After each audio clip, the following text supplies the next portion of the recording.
Nintendo has produced one of the most successful game consoles and game series of all time. Some of the best Nintendo franchises are Mario, Pokemon, and The Legend of Zelda, just to name a few. But today, I'll be going over some of the least known Nintendo series that I feel like were successful but never got the amount of attention it deserved. Before I start going over the video, I want to mention that the word series implies more than one entry, not a standalone game, so games like Odama won't work. Anyways, let's get started. Right away, the first one on the list I'm pretty sure everyone can agree is the underrated game Star Tropics. Star Tropics was released on the NES on December 1st, 1990 in North America. It got released in Europe on August 20th, 1992, but surprisingly, it never got released in Japan. The game was created by Genyo Takeda. This was the same person that developed the popular game Punch-Out! Anyways, the plot of Star Tropics involves a 15-year-old baseball player named Mike Jones. Wait, not the rapper, this Mike Jones. Mike Jones is from Seattle and he's searching for his missing uncle, a scientist who disappeared while investigating a strange celestial phenomenon in the tropics. The story is pretty straightforward, but the gameplay makes the game extremely fun. Star Tropics is played from a 2D top-down perspective, similar to the Legend of Zelda game. The Star Tropics game is divided into several chapters. Each chapter, players take control of the protagonist Mike, exploring various settlements and other areas of interest and interacting with NPCs in order to obtain more information about the surroundings. The game is pretty difficult the first time you play it. Back then, the only way you could get information on solving the puzzles was using Nintendo Power, but that's not an issue for the present day. We have technology to help us out with walkthroughs. A sequel was made on March 15, 1994 called Star Tropics 2 Zoda's Revenge. The game was released on the NES only in North America, and it pretty much has the same gameplay and mechanics as the first game, but afterwards a third game was never planned, thus ending the game series. I feel like the problem with the sequel was just bad timing. By the time the game was released, the majority of gamers were playing mostly on their SNES and Sega consoles. Fortunately, the game however did get a bunch of re-releases. Star Tropics was released on the Wii Virtual Console on January 7, 2008 in North America. It was also released on the Wii U Virtual Console. On November 11, 2016, the game, alongside 29 other games, was included in the NES Classic Edition, and finally, on March 13, 2019, the game, alongside Kid Icarus, was added to Nintendo's Nintendo Switch Online service for the Nintendo Switch.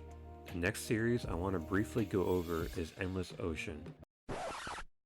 I'm being serious, this underrated game was released on the Nintendo Wii January 21st, 2008 in North America.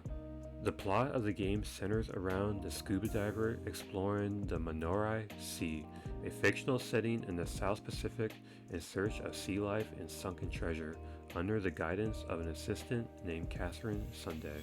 In the sea, they will encounter a number of marine species ranging from smaller fish and penguins to massive whale sharks, manta rays, and sperm whales. The range of marine wildlife in the game is extensive and includes many common and rare species. The game has a nice soundtrack and a relaxing atmosphere when you explore the vast amount of ocean space that is available. 2 years later, the game got a sequel in 2010, but afterwards, there was never any plans for a third game. Even though the game sold pretty well and had a lot of good reviews from critics, for a third Endless Ocean game, I would like to see more sea life, bigger oceans to explore, and maybe a sunken ship. The next, least known Nintendo series I want to briefly discuss is the game series Golden Sun. Golden Sun is a fantasy RPG set in the fictional world of Wayyard. The game was developed by Camelot Software Planning and published by Nintendo. Golden Sun follows the story of a group of magically attuned adepts who are charged with preventing the potentially destructive power of alchemy from being released as it was in the past. Players explore different areas in the game, defeating enemies, solving puzzles, and completing assigned missions in order to beat the game. The original two games, Golden Sun and Golden Sun: The Lost Age, were released in 2001 and 2002 for the Game Boy Advance. But then there was an 8-year gap until the third game came out, which was Golden Sun Dark Dawn, released in 2010 on the Nintendo DS. The first two Golden Sun games got a lot of good reviews with critics and gamers, but a lot of people felt like the third game didn't live up to the same standard as the first two Golden Sun games.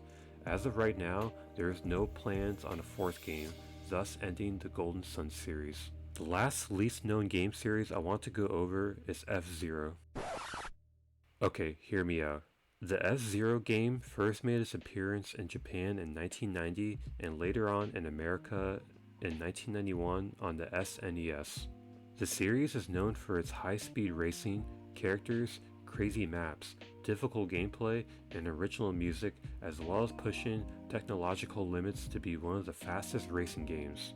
FZero absolutely dominated the 90s and early 2000s, being on every Nintendo console at the time, the Nintendo 64, GameCube, Game Boy Advance, but then something happened. There was a 19-year gap of no FZero game until recently, on September 14, 2023, FZero 99 was released as a free, downloadable game through the Nintendo Switch Online subscription service.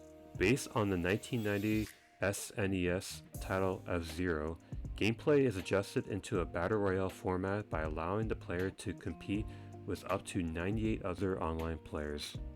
That's nice that FZero was able to get the 99 treatment, but it's been 19 years. FZero should have another standalone game by now. There's still a decent sized fan base around FZero, and it definitely deserves to get some more recognition again. If you know any Nintendo series that is underrated or could really use some more recognition again, let me know in the comment section.